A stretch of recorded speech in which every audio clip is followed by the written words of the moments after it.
Okay, Amber, we're good to go, so we can start on time. Great, thank you. And we're gonna, well, we've got a few minutes, but we also need to get more counselors here. Thank you.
Hey, Karina, so when it's time, as far as attendees go, Elizabeth Erickson, and I think the other one is P408895, maybe MC Jenny, are all associated with the Beavis Ice Rink naming request. Great. I just promoted, I think I just promoted Elizabeth. Oh, I'm trying to.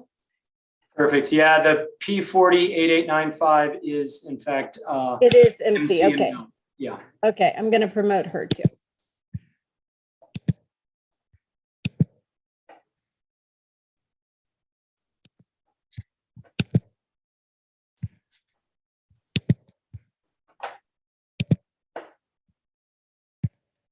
Okay, I think MC and Elizabeth should be here.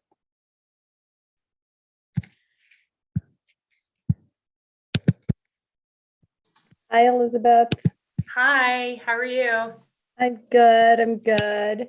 Let me see here. Should I turn off my video and mute until it's time for me to participate?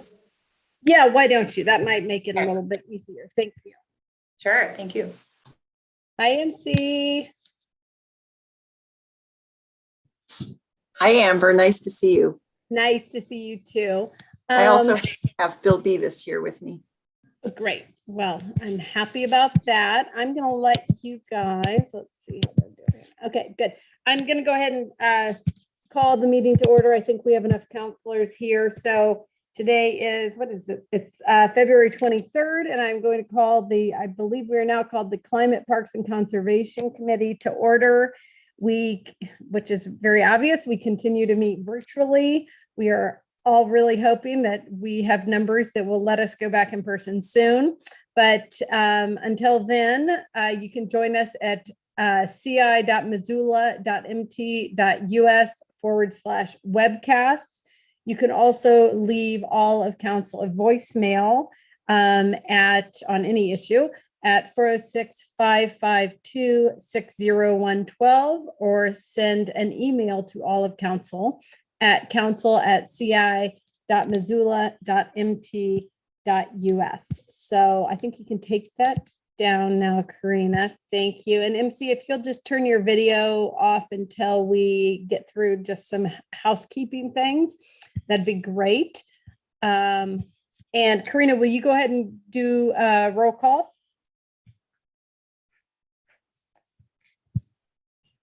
Sure. Anderson? I don't see Stacy. Becerra? Present? Carlino? Present. Contos? I don't see John. Hess? Present. Jones? Present. Jordan? Present. Mike Nugent? Present. Savage? I don't see Jennifer. Cheryl, Present. Vaseka, Present. West, Present.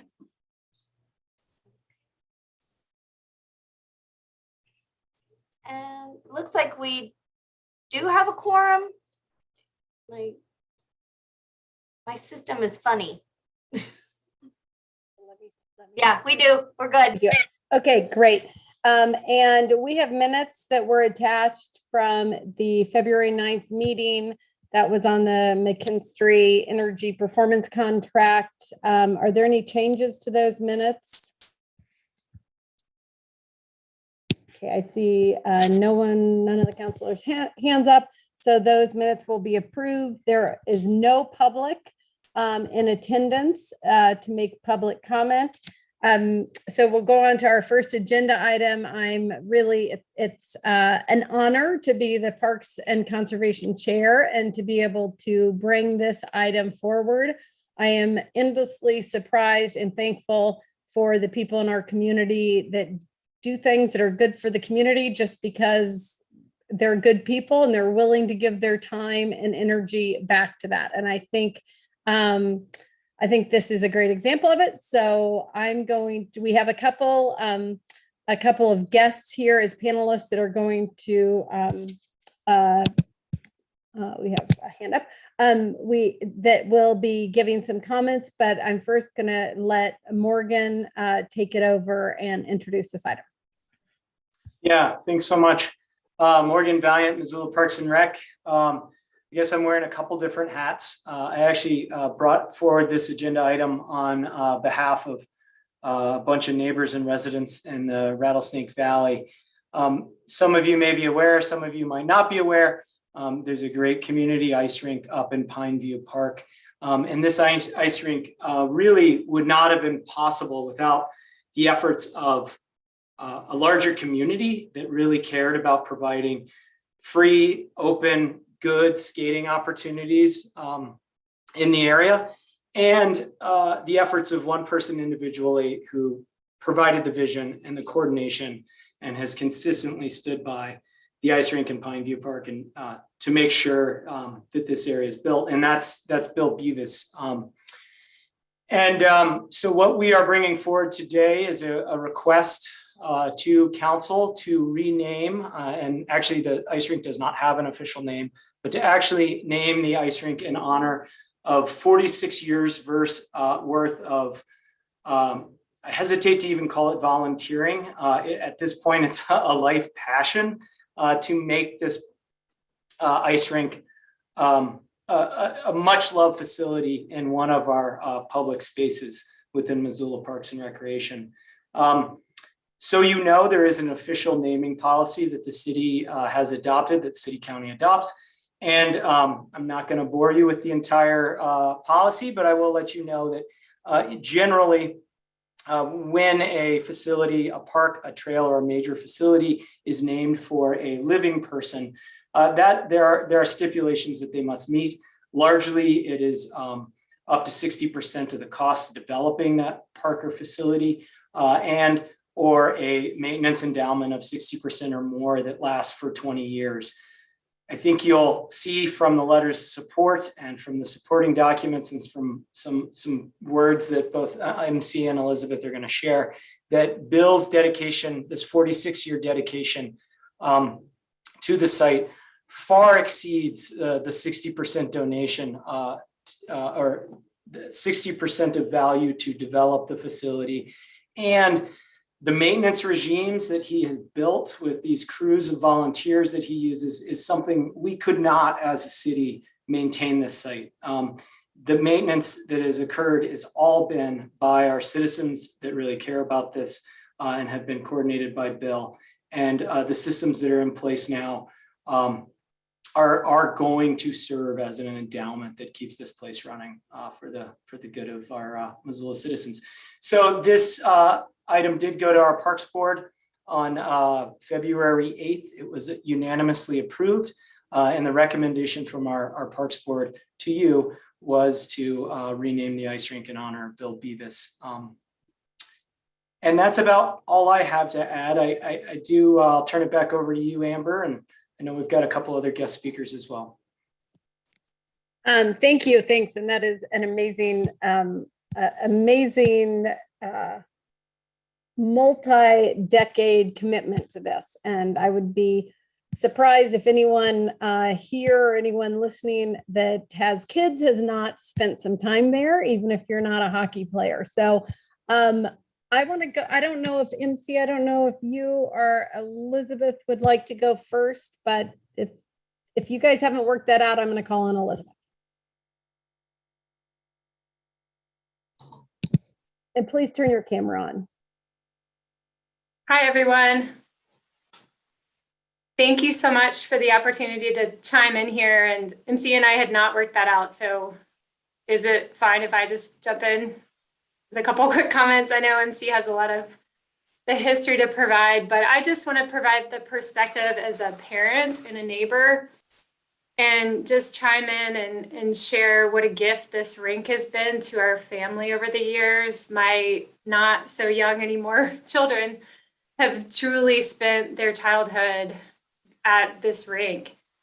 And it has become a tradition for our family and just for so many of their friends to have birthday parties there and skating parties and gatherings on Christmas and New Year's. And it's just a way that our kids can gather in a safe outdoor environment with their friends and just have a really wholesome playtime. And they still do that now as tweens and teens, and they learn to skate there. They have been playing pickup hockey and just gathering. And we have been able to count on this rink as a place that they can go because of the work and dedication of Bill and his team of ice makers.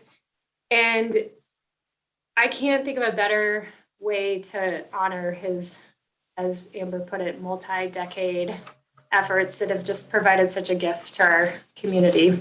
So thank you. Turn it over to MC. Thanks, Elizabeth. MC, are you? Yeah, I'm ready. Oh, awesome. Okay. And there he is. There's the man, the legend. Okay, go. So I'm here just to give you guys a sense of Bill. He has been my stepdad for nearly 50 years, and 46 of those years he's been making ice. That was since the mid 70s. And he's been on ice since he was 4 years old, and he is still on ice. The question around our house growing up was often in the peak of winter, where is Bill? And the answer was always, oh, I'm sure he's at the rink. And I asked my mom, so how many times a day do you think he went to the rink? Pretty much. And she said, well, it was anywhere from 5 times a day to 2 times. If it was 2 times, the morning visit was, I've got to go check the ice. And the afternoon visit was, how many people are on the ice? And then there's Christmas Day when we're all sitting around in our living room opening stockings, and Bill's walking around asking us, hey, can you help me find a red ribbon? I need a red ribbon. No, that's not big enough. I need a bigger red ribbon. And we're all distracted finding this ribbon so that he can put it on the sign that he's going to put at the rink on Christmas Day at opening. And on the sign with 200 words, because if you know Bill at all, you know he's good with words. He can do words. The kids don't necessarily read the words, but they're there. Then there are the times when he would come home from the rink and he would say things like, oh, the school kids trashed the rink again. I've got to go up and I've got to talk to the principal of the school. Bill did that not in a spirit of retaliation or anger or punishment. He did it in the spirit of, I just have to help people understand how important the ice is and how it forms our community. And it's something that we need to steward as a community. So kids, I'll tell you over and over again, this is about community. Then there's the time he came home and he was like, oh, these rowdy teenagers were there last night. Again, without this punitive attitude and get off the ice, it was more of a simple conversation of enthusiasm and community spirit that turned these kids into the protectors of the rink. Bill has just been making ice, the mix of making ice, playing hockey, and learning to skate. He has just turned into such a big community event and such an example for not only the kids in the neighborhood, but those of us who are aging. Volunteerism, he has built, I just remember the days when there was one key to the shed up there. And there were 3 guys, Bill and 2 other guys, Craig Podner and Paul Sharkey, making this ice. And the story is the key was always lost. Bill's got the key. No, Paul's got the key. No, Craig's got the key. And now there's this vast network of people. I think there's a keypad now. And I just want to add that for the last 46 years, Bill has done this without ever owning a cell phone. And finally, I want to say that when we stand around in our neighborhood, Bill often says, gosh, isn't this a really nice place to live? And my neighbor says, Bill, it's your vision and we just live in it. Thank I you. love that. Thank you. And thank you, Bill. I mean, I can't agree more with some of the words that MC has said, and you know, that it does create a community. It's a big part of creating not just a neighborhood, but a community for this whole city, because I don't live in that area and have been up there multiple times as my kids have grown up. So I thank you for your vision and your understanding of that. And then just what sounds like an amazing amount of work over the years. So I'm going to go to any questions. We'll do questions and, you know, comments from council if anyone has any.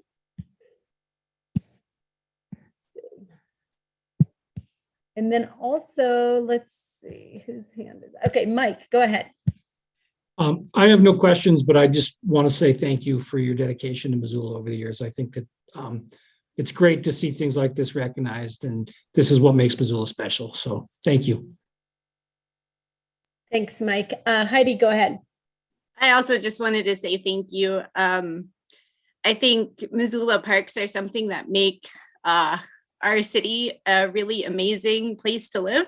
It makes it really easy to get outside with kids and have a really quality experience, even if you don't have a lot of financial resources. And we spent hours on that little pond when my kids were smaller. So it's a really, really awesome place. Thanks, Heidi. Sandra? Thanks. That was a very beautiful dedication. And I've lived with a figure skater. I've lived with a hockey player. While I should have been on the ice a lot more because I was living with them, I really understand the romance of the ice. And I really appreciate the citizen involvement and getting the community together. And this is just a beautiful dedication, and thank you. It's a fun time to be Parks Chair today. And also I need Gwen, and also I need a motion as well at some point. Gwen, go ahead. I will be happy to make the motion. And I just wanted to speak briefly and say thank you so much for your incredible service over the years. This is what makes Missoula a special place, are all of the people who are connected and invested in this community. And you're just one of the best examples. And I also wanted to just channel Brian von Lossberg, who is no longer on council, but represented the Rattlesnake for 8 years. And on behalf of Brian, say thank you. That's great. Thank you. And so we do have a motion on the floor. I'll go to public comment. We have Jill Dunn and has her hand raised, and I'm going to, you should be able to unmute yourself now, Jill. Hi, can everybody hear me? Yeah. Great, thanks. When I saw this on the agenda, I was like, oh, I have to come in.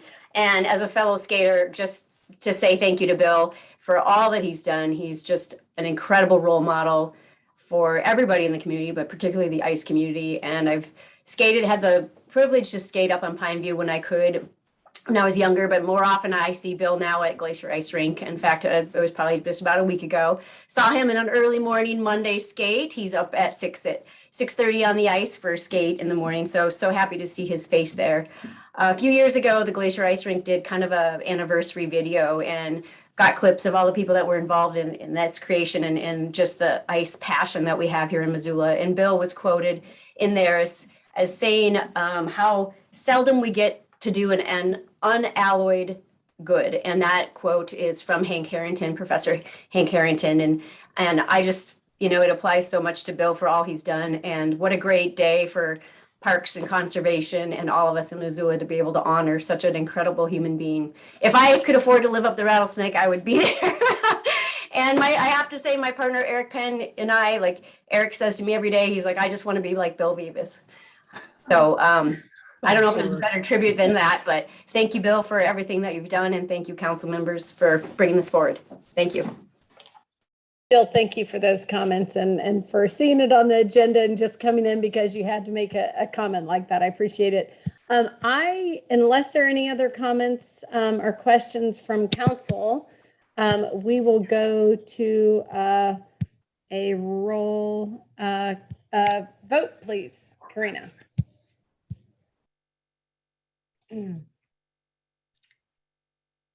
See. Becerra. Absolutely, yes. Carlino. Yes. Hess. Yes. Jones. Yes. Jordan. Yes.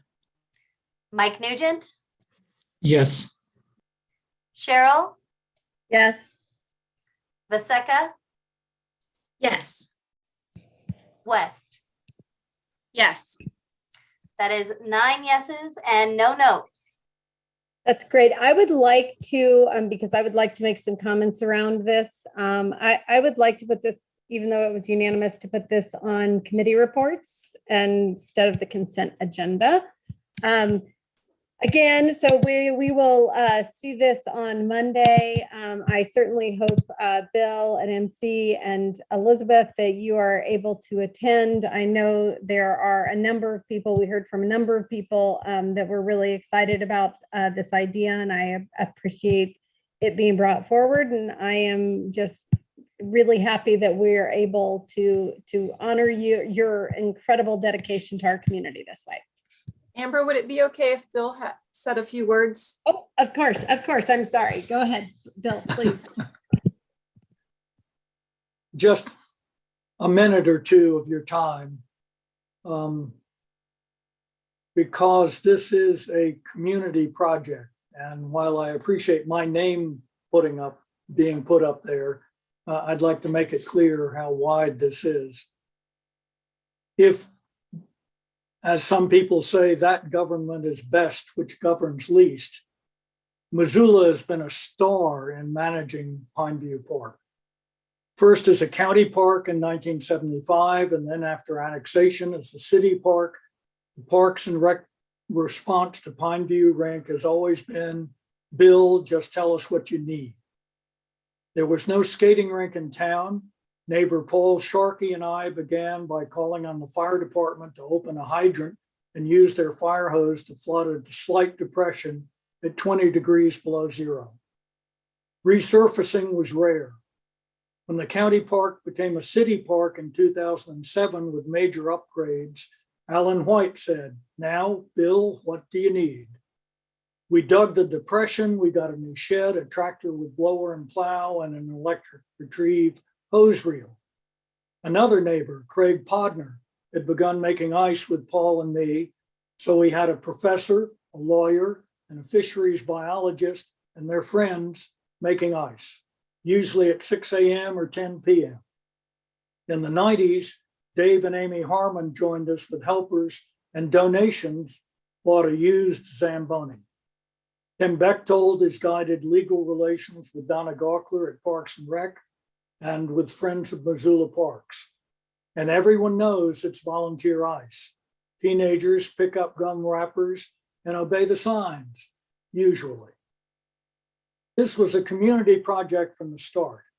Soon other hockey players made ice with boards at the fairground and spearheaded Glacier Rink. If my name is useful, fine. But Pine View has been a collaboration of 4 ice makers, Beavis, Sharkey, Podner, and Harmon, with lots of friends, plus a populace obeying the signs and a city government that has always helped, not hindered. All of Missoula should be proud. What did John Donne say about himself? Quote, "I am a little world made cunningly." So is Pine View. Thanks, Missoula, for the ice and fight global warming. Thank you all very much. Thank you, Bill. That's awesome. It's awesome just to even hear about the history of people involved. So this is great.